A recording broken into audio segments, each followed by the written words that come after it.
नमस्कार, आदाब। मैं हूं इरफान और आज मेरे सामने है ये किताब जंगल मन की डायरी, जो कि कबीर संजय की किताब है, जो पर्यावरण विषयों पर लंबे समय से लिखते रहे।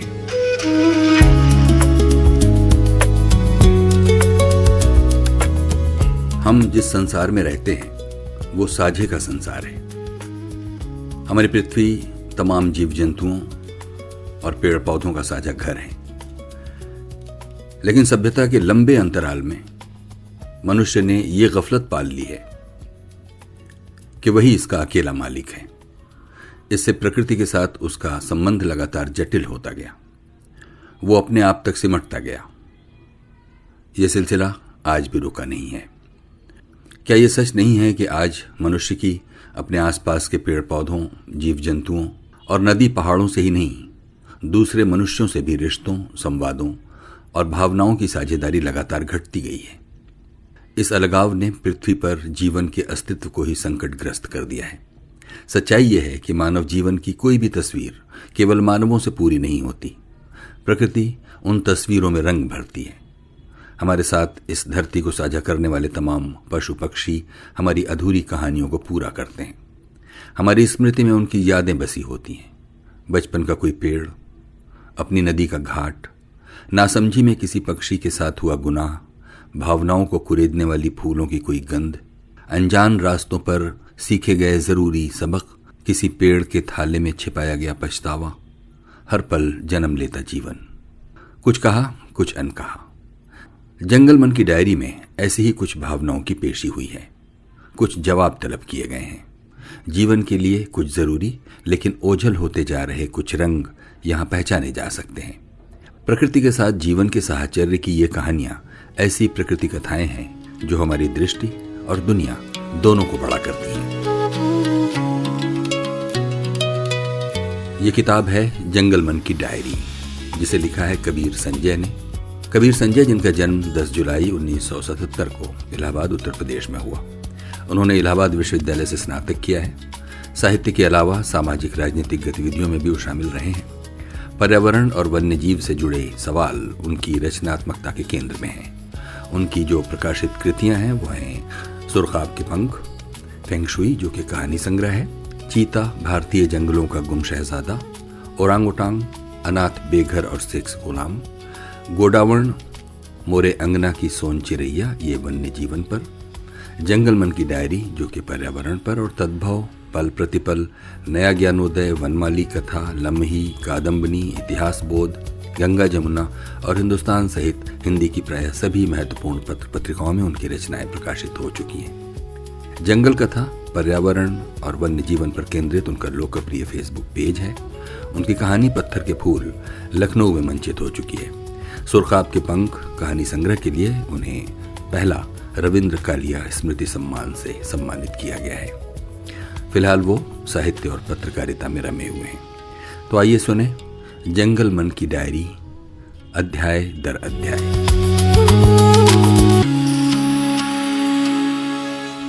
कैसा है ये जंगल मन? हर दिन की रूटीन में चलते फिरते, दौड़ते भागते अचानक से कोई अजनबी टकरा जाता है। कई बार आपको लगता है कि अरे, इसे तो कितने सालों से मैं जानता था। या फिर ऐसा भी लग सकता है कि यही तो वो है जिसकी मुझे इतने दिनों से तलाश थी। ऐसे ही मुझे एक दिन एक शब्द मिला। वो बिल्कुल अजनबी था, अचानक मिला, लेकिन लगा कि जैसे कोई पुराना रिश्ता था। तलाश थी जो उसके मिलने से पूरी हुई। यही वो शब्द था जिसे मैं खोज रहा था, ढूंढ रहा था। कुछ अर्थ ऐसे थे उसके मिलने से ही जिन्हें संपूर्ण होना था। तो 4-5 पंक्तियों की ये भूमिका बहुत हुई। अब मुझे सीधे अपने इस अजनबी दोस्त से परिचय करा देना चाहिए। मेरा ये दोस्त नेमोफिलिस्ट है। कहीं से गुजरते हुए अचानक ही ये शब्द मेरे सामने आ खड़ा हुआ। मतलब क्या है इसका? एक ऐसा आदमी जो जंगलों और जंगली दृश्यों का शौकीन हो, जिसे जंगलों से प्यार और लगाव हो, जिसकी आत्मा जंगलों में किसी भूत की तरह भटकती हो, जो उसमें गुम हो, उससे बाहर जाने का ख्याल भी जिसे बेतरह बेचैन कर देता हो। सच कहूं तो जंगल मन की डायरी एक ऐसे ही नेमोफिलिस्ट की डायरी है। वो हर समय जंगल में ही डूबा रहता है। पेड़ों की पत्तियों को छूना, उन पर पल रहे एक एक कैटरपिलर का ध्यान रखना, पेड़ों की पत्तियों से चूती पानी की बूंदों को देर तक निहारना, अजनबी फूलों की खुशबू को भी अपनी घ्राण स्मृति में बसा लेना, पेड़ों के तने के खुरदुरेपन को अपनी उंगलियों के पोरों से महसूस करना, पत्तियों की चिकनी और मुलायम त्वचा को अपने स्पर्शों में बसा लेना, इन चीज़ों और आदतों से वो बाहर नहीं निकलना चाहता है। पर विडंबना यह है कि वो किसी जंगल में नहीं रहता। वो जहाँ पर रहता है उसे कंक्रीट का जंगल कहा जाता है। हर रोज़ वो अपने 2 BHK 3 BHK से निकलता है। ऑफिस में देर से पहुंचने के डर से तेज तेज कदम बढ़ाते हुए वो ई-रिक्शा पकड़ता है। ई-रिक्शा सड़क के गड्ढों में उछलता कूदता और लहराता हुआ उसे मेट्रो स्टेशन तक पहुंचाता है। ई-रिक्शा की लहर में अपने सिर को टकराने से बचाने के लिए वो संतुलन साधने में जुटा रहता है। फिर मेट्रो की सीढ़ियाँ, CISF के कर्मचारियों की अजनबी छुअन, जामा तलाशी, फ्रिस्किंग, बैग का स्कैन मशीन से गुजरना, मेट्रो में तमाम लोगों से कंधा सटाए अपनी यात्रा पूरी करना और ऑफिस के नज़दीकी मेट्रो पर उतर जाना। ऑफिस के बड़े से वातानुकूलित माहौल में दिन गुजारना। यहाँ धूप, धूल और मौसम का कोई निशान शेष नहीं रहता। यहाँ सब दिन एक ही जैसा रहता है। ऐसा लगता है जैसे यहाँ पर आकर तापमान को भी वैराग्य हो गया हो। उसे न तो गर्मी से कोई मतलब है और न ही जाड़े से। उसने एक समभाव अपना लिया है। उसे तो हमेशा ऐसे ही रहना है। हो सकता है कि बाहर इतनी बारिश हो कि इमारत का पूरा बेसमेंट डूब जाए। हो सकता है कि इमारत के चारों तरफ भी कंधे तक पानी भर गया हो। इसके बावजूद क्या मजाल कि ऑफिस की तापमान नियंत्रित इमारत में पानी की एक भी बूंद पहुंच जाए, टपक जाए। हाँ, कभी कभी AC की डक्ट से पानी की बूंदें भले ही टपकने लगती हैं और वहाँ की कालीन खराब ना हो जाए इसके लिए पानी की बाल्टी रखने जैसे देसी उपाय किए जाने लगते हैं। अपने सक्रिय जीवन का एक बड़ा हिस्सा ऐसे ही एक नियंत्रित वातावरण में बिताने के बाद वो फिर उसी जगह पहुंचने के लिए एक यात्रा शुरू करता है जहां से सुबह उसने चलने की शुरुआत की थी। उसके थके और सुस्त कदम उसे किसी तरह से घर पहुंचाते हैं और अगले दिन फिर उसी चक्र की योजनाएं बनाता हुआ वो सो जाता है। लेकिन रोज लगभग एक ही रास्ते से गुजरती इस नियंत्रित जिंदगी के बाद भी उसके अंदर एक कसक बची हुई है। वो कसक ही उसे जिंदा रखती है। इसी की खातिर हर रोज वो फिर से ताज़ा होकर उठ जाता है। जीवन उसे हर सुबह नए तरीके से आवाज देता है, नए स्वरों में पुकारता है। सर्दी उतरने के साथ ही जब सेमल के ऊंचे ऊंचे पेड़ों की फुनगियों पर लगे लाल लाल फूल आसमान में खून के धब्बों की तरह जड़े रहते हैं, तब उसकी आंखें आसमान को ही निहारती हुई चलती हैं। जब गर्मियों में नीम के फूल झड़ने लगते हैं तब वो उनकी खूबसूरती में खो जाता है। जकरांडा, गुलमोहर, अमलतास, जारुल और करंज के फूल बारी बारी से उसके आसमानों को सतरंगा बनाते हैं। उनके फूलों से दिल्ली की काली और बदरंग सड़कें भी रंग बदलने लगती हैं। जकरांडा के फूल जब सड़कों पर बिखरे होते हैं तब वो बैंगनी, नीली दिखाई देती हैं। फिर वो गुलमोहर के फूलों से लाल, फिर अमलतास के फूलों से पीली और फिर जारुल के फूलों से मैजेंटा रंग लिए गुलाबी बैंगनी। करंज के महीन सफ़ेद और बैंगनी फूल भी पूरी सड़क का रंग बदल देते हैं। मेरा वो नेमोफिलिस दोस्त गूलर के पेड़ों को झूमते हुए देखता है। उसके तनों में लगे गूलर के फूलों के गुच्छे, कुछ पके कुछ अधपके, उनके कुछ गुलाबी आभा, पकते हुए गूलरों की वो महक उसके नथुनों में बस जाती है। पूरा का पूरा एक जंगल उसके अंदर से उगाता है। उसके अंदर से भी एक कॉल ऑफ द वाइल्ड, जंगल की पुकार उठती है। जैक लंडन के उपन्यास वाली तो हूबहू नहीं, लेकिन फिर भी एक हूक सी। अपने इस कंक्रीट के जंगल में वो तमाम हरियाली रोप देना चाहता है। उसकी बालकनी गमलों से भरी होती है। उसकी छत पर हरियाली की खेप मौजूद होती है। अपनी तरफ से वो एक जंगल बनाना चाहता है, शहरों में बसा एक जंगल, अर्बन जंगल। वो सोशल मीडिया पर इसका प्रचार करता है, अपने जैसे लोगों को ढूंढता है। वो ऐसे तमाम लोगों से जुड़ता है जो बालकनी में एक उद्यान उगाने की कोशिश में जुटे होते हैं। कई बार वो अपने गमले और उसमें लगे पौधों की जुबान बोलने की कोशिश करता है। गमले के फूल उसकी भावनाओं को अभिव्यक्त करते हैं, फल उसकी कहानी कहते हैं। आप कहेंगे ये कैसी भाषा है, ये कैसी बानी है, लेकिन आज ये महानगरों में रहने वाले लाखों करोड़ों लोगों की जुबान है, बोली है। वो खुद को इसी तरह से अभिव्यक्त कर रहे हैं। जीवन उन्हें बड़े जंगलों में घूमने का अवकाश नहीं दे रहा है। वो उनके रास्तों को सीमित कर रहा है, लेकिन उन दीवारों में भी उन्होंने एक खिड़की खोल रखी है। यही खिड़की उन्हें अपने जीवन के सबसे सुंदर सपनों की तरफ ले जाती है। इसी खिड़की से उन्हें वो पूरा जीवन दिखता है। एक जंगल दिखता है जिसमें बहने वाली एक नदी, एक झरना दिखता है। आसमान की ऊंचाई का मुकाबला करने वाले पेड़ दिखते हैं। वो इन दृश्यों पर मुग्ध हो जाता है। मैंने कहा था ना, उसे जंगल की हूक उठती है। वो बेकरार हो जाता है।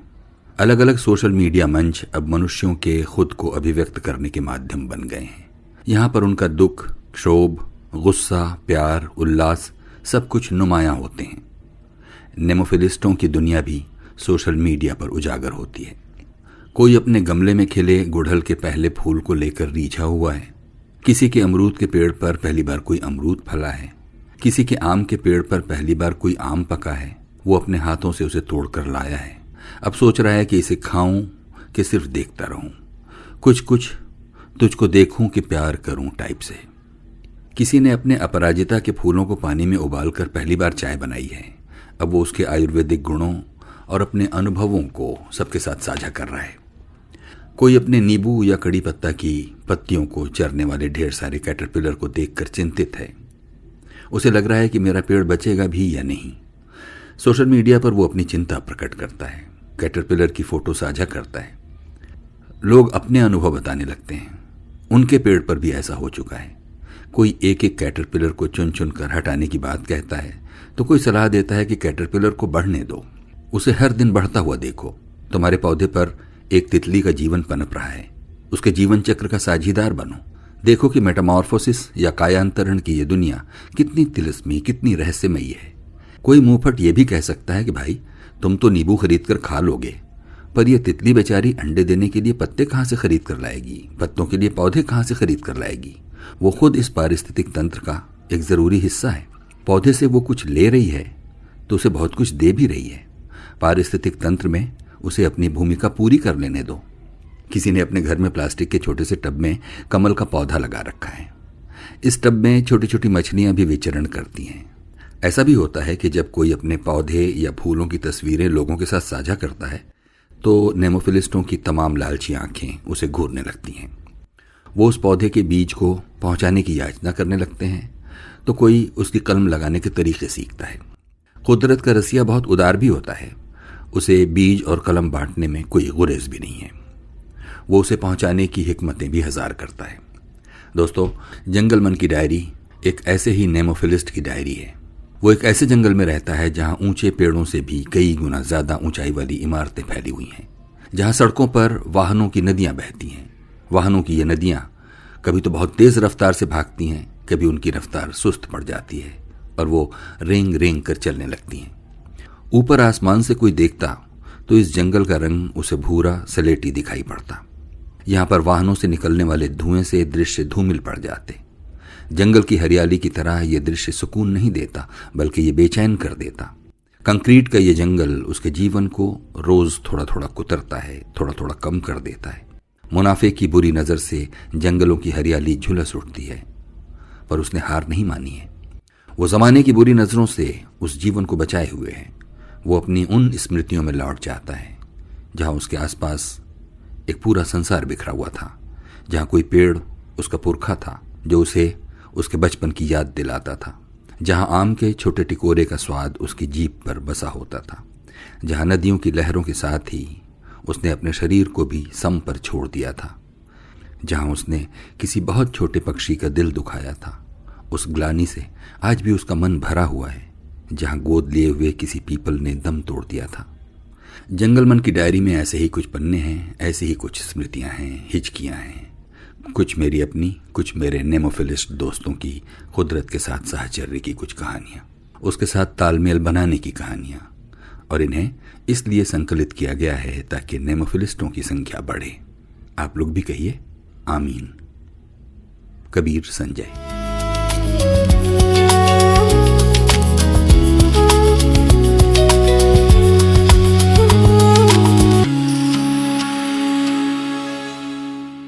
जंगल मन की डायरी, अध्याय 1, टिकोरे।